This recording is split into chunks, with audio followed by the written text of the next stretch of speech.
iHeartRadio Broadway, driven by Mercedes-Benz. The show is about Madeline Ashton and all the trouble that her old friend comes and stirs up. No, it's about frenemies. It's about Madeline and Helen, who have always been trying to one-up each other their whole lives and careers. And one of them goes and takes this potion that promises youth, eternal youth and beauty, which forces Madeline to do the same. And they both find out that there are some not so great things about that come along with drinking this potion, doing this deal with the devil. I play Helen Sharp, and she's got a wonderful journey in the show, from a bit mousy to a bit glamour puss. And she makes some interesting choices along the way.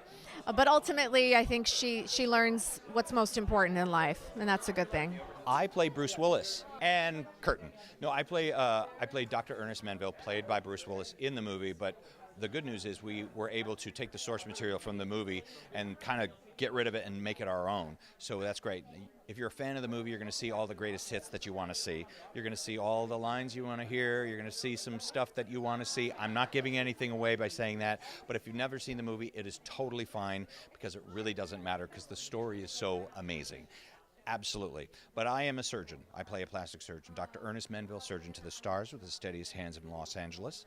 And I work on everyone. And this poor gentleman gets stuck in the middle between two hurricanes, a Hurricane Madeline Ashton and Hurricane Helen Sharp.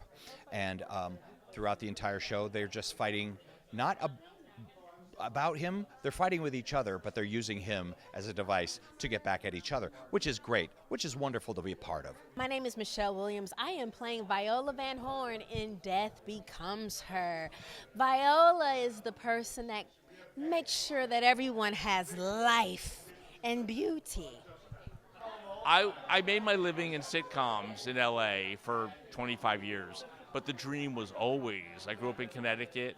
I'd see Broadway shows with my folks like every other weekend, and that was always where I wanted to be. And I wrote a TV script, it got produced, and all of a sudden, like, you're in this weird club. And I actually had a meeting with Hal Prince 10 years ago. I was working on the revival of On the 20th Century with Kristen Chenoweth, just kind of helping out with the book.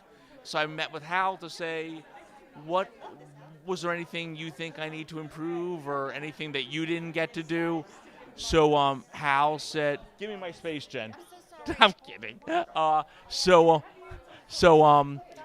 I saw Hal, and I'd worked for him when I was in college, and I said, I still want to do the Broadway thing. And he just looked at me and said, what are you waiting for?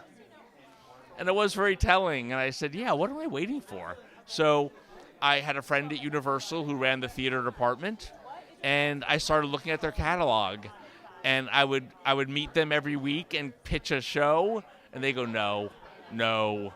And I watched Death Becomes Her on TV one night, and I was like, oh my God, Universal, this is perfect. Because I felt it kind of had something to say. I mean, it is a musical comedy, but it's nice if there's some gravitas to the whole thing, right? So we jumped in, and 7 quick years later, here we are.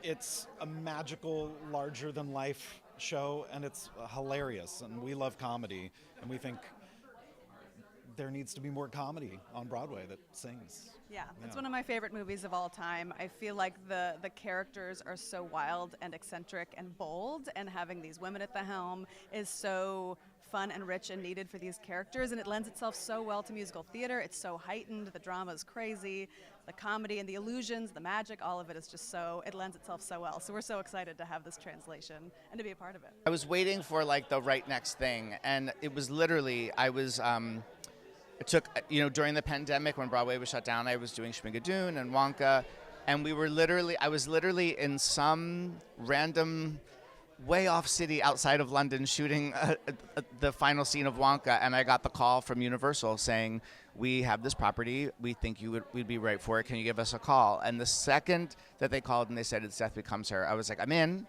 I was like, of course I want to hear it and read it, but I was like, absolutely.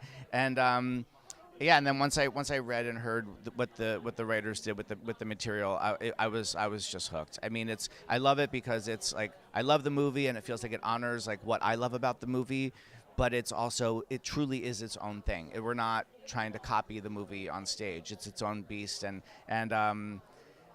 it's just and I feel like it's also something in my wheelhouse that I feel like between with the comedy and the production numbers and things like that, it feels like the right piece to make my directorial debut doing. So I'm super excited. I'm the producer from Universal, so a very long time ago. Theater takes a long time to develop.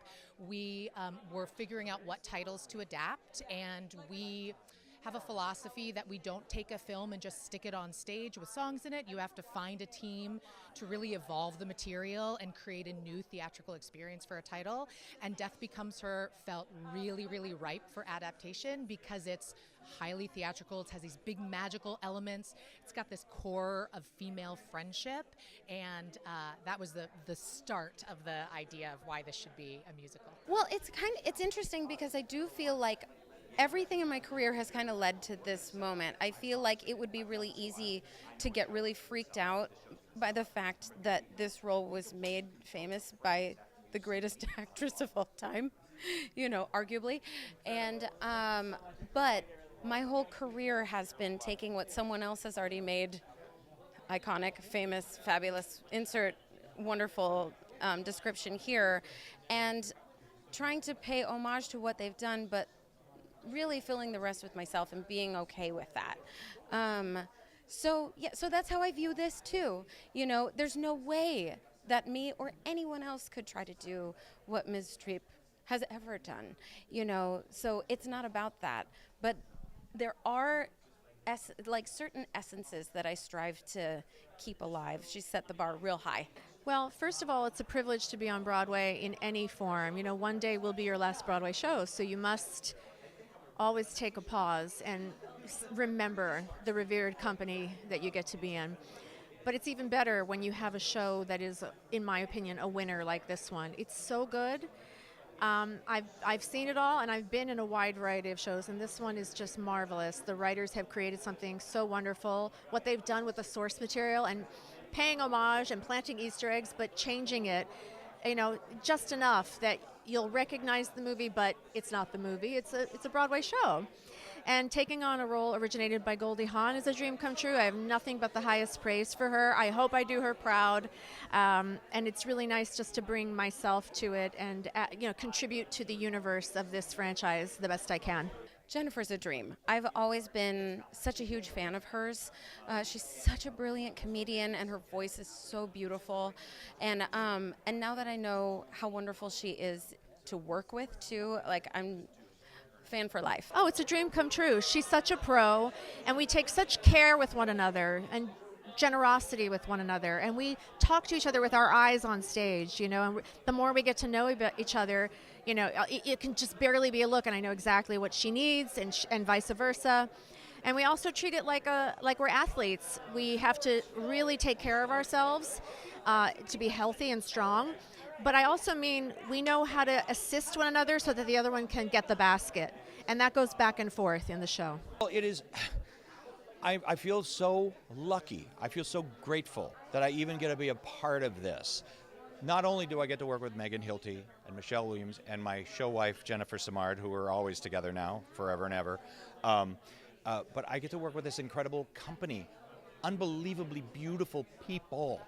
Our director, choreographer, Krista Gatelli, who has been so gracious in just letting us go as far as comedians go, letting us play, letting us throw things out, and if it works, great. If it doesn't, it's fine, no problem. Our amazing composing lyricist team, Noel Carey and Julia Madison, unbelievable, and Marco Panetta, our book writer.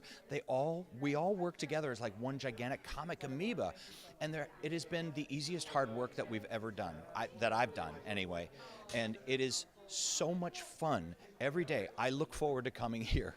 It's an absolute dream to get to see this amazing cast work every day, to take our material and then to elevate it, to add their own flair to everything, to just bring it to life in ways that are beyond our wildest imaginations. And so the cast is such a dream. So we're just lucky every day. We feel crazy. It's very out of body. And then I think the other missing piece is the audience. And when we had our out of town, it was great to be in the room with the cast and them, because the cast feeds off of them, we feed off of them, and it's we've just been having fun crafting the the best time. Yeah, it's a lot of laughing in the room. It's great. In a sitcom room, you have 8 other writers around you helping. Being solo and by yourself was a little daunting, and it was like, okay. But everyone was so supportive, and I would call the composers sometimes and be like, does this make sense? Does this work? And because I didn't get to work with them. It was during COVID. So they were in New York, and I was in LA, and we did this entire show online, basically, on Zoom. And I was like, these pieces are never going to fit together, but they did. It's been the best thing because especially, in a comedy, it's that wonderful process in the room, right, where you're in the room and you're all laughing your butts off at each other and like making stuff up and being creative. And then there's that like the last week in the room where like we've all seen it enough, and it's like the laughs start to quiet down. You're like, uh-oh. Were we just the only ones who find this funny? And then that first audience in Chicago, like I will never forget it. I mean, it's just, all the fun that we've had creating it, and all of the just, and not even just the cast. I'm talking about like the designers, everyone gets laughs in the show, and just to like have that first audience in Chicago and have them respond the way they did was just.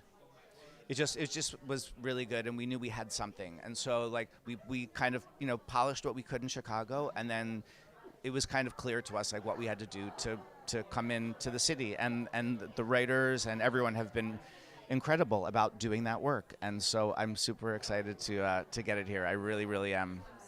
I think my favorite part about this show, we had a chance to do a pre-Broadway run in Chicago, and to hear the audiences laugh at what I know were their favorite iconic parts from the movie, and they understood every joke, every line. So I believe that we're going to get the same thing here in New York. It's funny you should ask. About 4 years ago, I remember Brian Stokes Mitchell and I think Charlotte St. Martin saying that it was going to take about 4 years for Broadway to come back after the pandemic. Well, it's 4 years later. And this is the exact kind of show I think we were all craving at that time. It's just pure musical theater. It's got everything that you want in a musical. And I really mean that. So that's why. First of all, I think that we're in a time in the world where we really need to laugh. Comedy is the lightener of all things, and this show is going to absolutely make you laugh. But at the heart of it, there's this thread of female friendship and finding your person in maybe a slightly unexpected place in your best friend. And I just think that's a really resonant story. For me personally, I really connect to that. I think like the world's hard enough. We just want to laugh. Like music and comedy live in the same world where there's this joy, there's this levity.